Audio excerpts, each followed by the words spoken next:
Hey everyone, welcome to student India. I am Yashvani Chauhan और आज हम क्लास 10 साइंस चैप्टर 3 जिसका नाम है मेटल्स एंड नॉन मेटल्स में क्या पढ़ेंगे।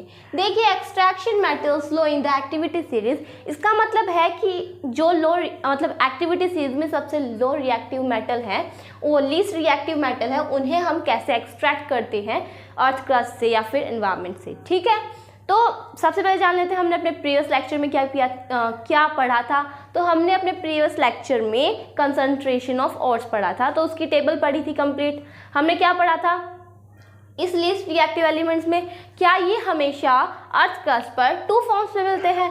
फर्स्ट फॉर्म होता है ऑक्साइड एंड सेकंड फॉर्म होता है सल्फाइड।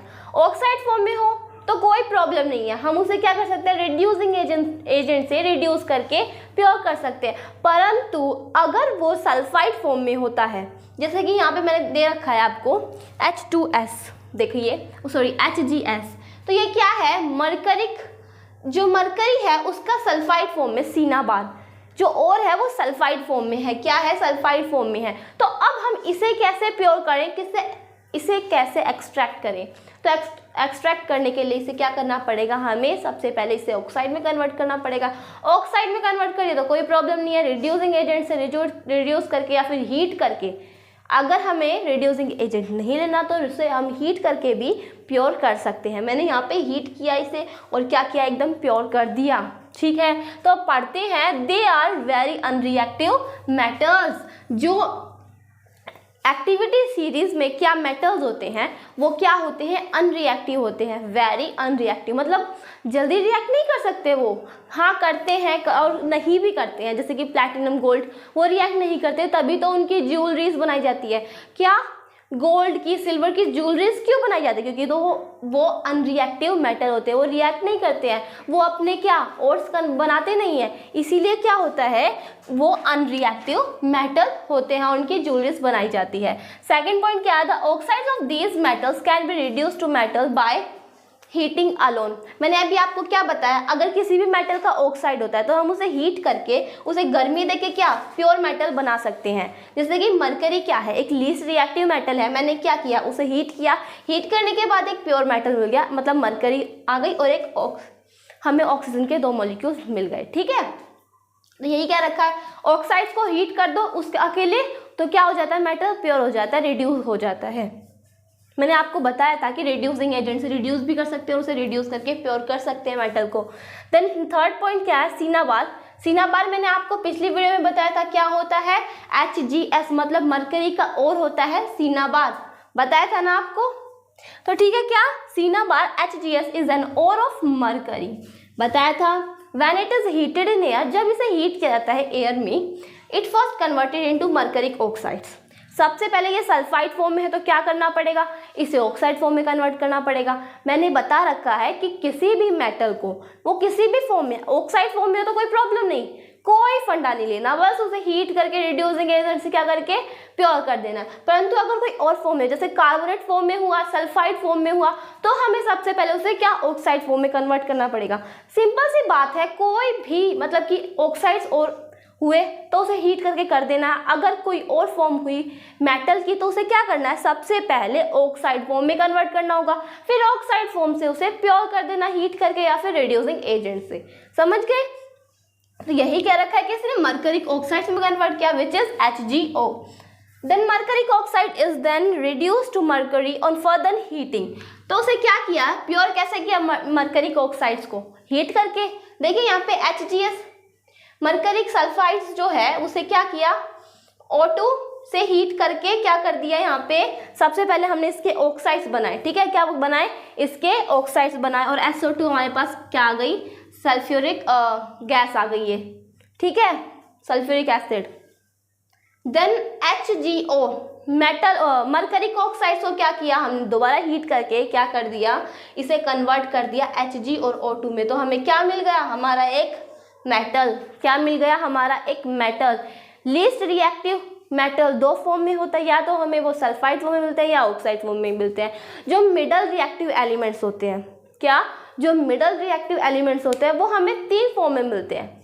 क्या 3 फॉर्म में मिलते हैं? अब ये देख लीजिए आप, 3 फॉर्म में मिलते हैं ये ऑक्साइड फॉर्म में भी मिल जाएंगे, सल्फाइड फॉर्म में भी और कार्बोनेट फॉर्म में भी। अब ये जो कार्बोनेट फॉर्म आया है ना, ये नया है, ठीक है, तो इसे भी हमें क्या करना पड़ेगा, इसे भी हमें ऑक्साइड में कन्वर्ट कर देना है। पर अभी हम ये जान नहीं रहे हैं, अभी हमने ये पढ़ा है, एक बार और रिवाइज कर लेते हैं जल्दी से।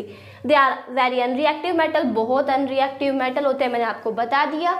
The oxide of these metals can be reduce to metal by heating alone, इन्हें हीट करके हम रिड्यूस कर सकते हैं और मेटल को प्योर कर सकते हैं अगर वो ऑक्साइड फॉर्म में हो तो, ठीक है।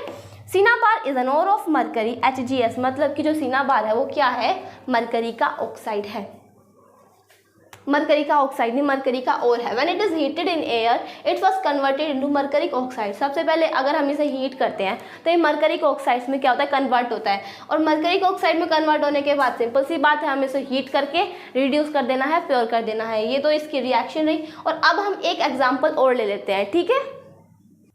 सो फ्रेंड्स, अब हम देख लेते हैं नेक्स्ट एग्जाम्पल क्या है।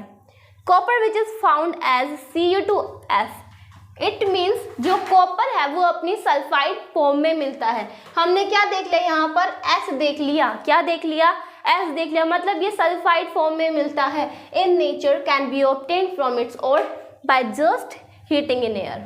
हम क्या करेंगे, सल्फाइड फॉर्म में होगा तो हीट कर देंगे, क्या करेंगे, उसे ऑक्साइड्स में कन्वर्ट करने के लिए हीट कर देंगे। तो हीट करना है क्या, ऑक्सीजन के साथ, क्योंकि एयर के अंदर ऑक्सीजन होती है। हीट करने का मतलब यही है ना कि उसके एनवायरनमेंट के अंदर हीट होती है, और एनवायरनमेंट के अंदर ऑक्सीजन होती है। सो 2Cu2S मतलब कि कॉपर सल्फाइड को हम क्या करेंगे, ऑक्सीजन के प्रेजेंस में हीट कर देंगे, और क्या बनेगा हमारे पास, उसका ऑक्साइड बन जाएगा।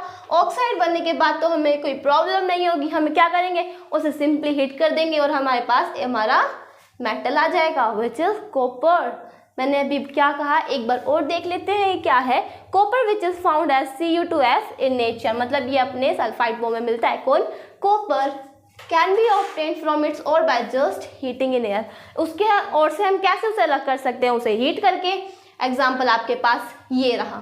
तो देखिए अब हमने ये एग्जाम्पल भी पढ़ लिया है, और अब हम पढ़ेंगे कैल्सिनेशन प्रोसेस क्या होती है और रोस्टिंग प्रोसेस क्या होती है। तो फ्रेंड्स देख लेते हैं अब कैल्सिनेशन प्रोसेस क्या होती है। The carbonates ores changed into oxides by heating strongly in presence of limited air। मैंने क्या बताया था कि मॉडलरी मतलब कि जो रिएक्टिव मिडल रिएक्टिव एलिमेंट्स होते हैं उनमें क्या होता है, 3 फॉर्म्स में हमें कोई भी और मिलता है। क्या कोई भी मेटल्स 3 फॉर्म में मिलता है, उसका और 3 फॉर्म में मिलता है, कार्बोनेट और, सल्फाइड और ऑक्साइड और, ठीक है। तो अब देख लेते हैं कि कैल्सिनेशन में क्या क्या रखा है कि जो कार्बोनेट और होता है, इसका मतलब है कि ये मिडल रिएक्टिविटी सीरीज का कार्बोनेट है। अब हम इसे याद कैसे करें कि कार्बोनेट और को ही चेंज करना है, क्या पता यहाँ सल्फाइड और होगा। सल्फाइड और को कन्वर्ट करने के लिए रोस्टिंग प्रोसेस होती है, क्या, सल्फाइड और को ऑक्साइड में कन्वर्ट करने के लिए रोस्टिंग प्रोसेस होती है। तो कहने का मतलब है कार्बोनेट का फर्स्ट लेटर क्या है, C है, और कैल्सिनेशन का क्या है, C ही है।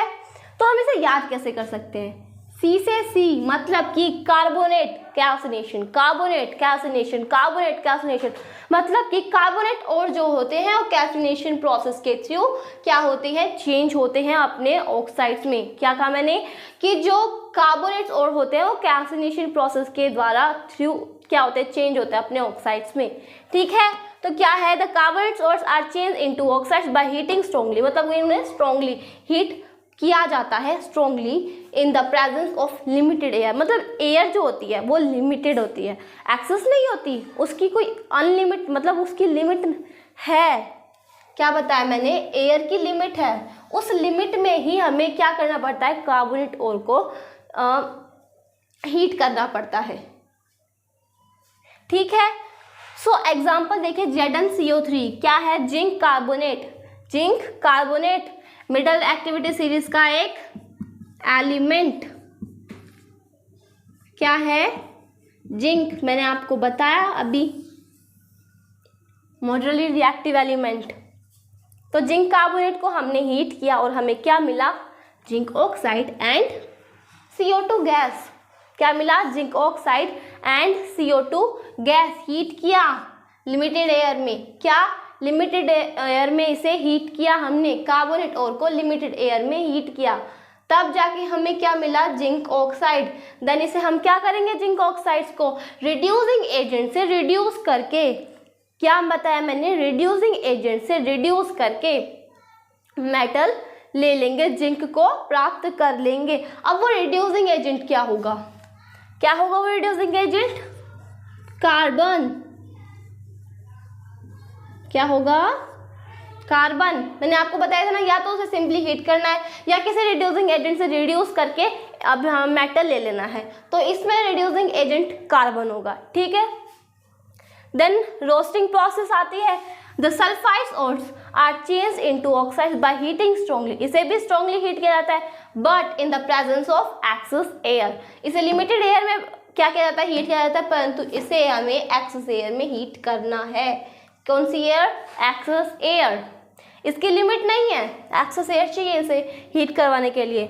सो देखिए एक एग्जांपल, ZnS मतलब कि जिंक सल्फाइड, क्या, zinc sulphide plus 3O2 and that is, हमने हीट किया किसके प्रेजेंस में, एयर के प्रेजेंस में। तो क्या है, ऑक्सीजन एयर में ही तो होती है, बताया, तो हीट किया तो हमें क्या मिला, zinc oxide and CO2 gas. अगर हम जिंक ऑक्साइड को क्या करते हैं, देखिए मैं आपको यहाँ लिखती हूँ, जिंक ऑक्साइड को क्या करते हैं, रिड्यूसिंग एजेंट से कार्बन से रिड्यूस करते हैं, तो हमें जिंक प्लस CO मिल जाएगा। क्या मिल जाएगा, जिंक प्लस CO। अब ये जिंक क्या है, जिंक मेटल है मिडिल एक्टिविटी सीरीज का, और ये CO क्या है, इसका नाम है कार्बन मोनोऑक्साइड, क्योंकि यहाँ पर एक ही मॉलिक्यूल्स है,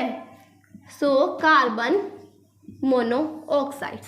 कैल्सिनेशन प्रोसेस क्या होती है, जिसमें कार्बोनेट्स ओर को क्या हीट किया जाता है, किसमें, स्ट्रांगली हीट किया जाए, लिमिटेड एयर में, किसमें, लिमिटेड एयर में। जिंक ही एग्जांपल है, देखिए, और रोस्टिंग जिसमें सल्फाइड्स ओर को स्ट्रांगली हीट किया जाए एक्सेस एयर में। और अब इन दोनों, जैसे कि हमारे पास जिंक का कार्बोनेट भी है, जिंक का सल्फाइड भी है, क्या, जिंक का कार्बोनेट भी है, जिंक का सल्फाइड भी है, तो हम इसे रिड्यूसिंग एजेंट से रिड्यूस करके मेटल को प्योर कर सकते हैं, ठीक है। कैल्सिनेशन पढ़ लिया, रोस्टिंग पढ़ लिया।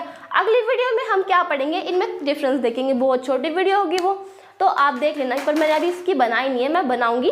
क्या, मैंने अभी बताया कि हम कैल्सिनेशन और रोस्टिंग में डिफरेंस देखेंगे। तो आज की वीडियो यहीं तक थी, और बहुत ज़्यादा इजी ही टॉपिक था। अगर आपको मेरी वीडियो अच्छी लगी तो लाइक करना, सब्सक्राइब करना एंड शेयर करना। Thanks for watching my video.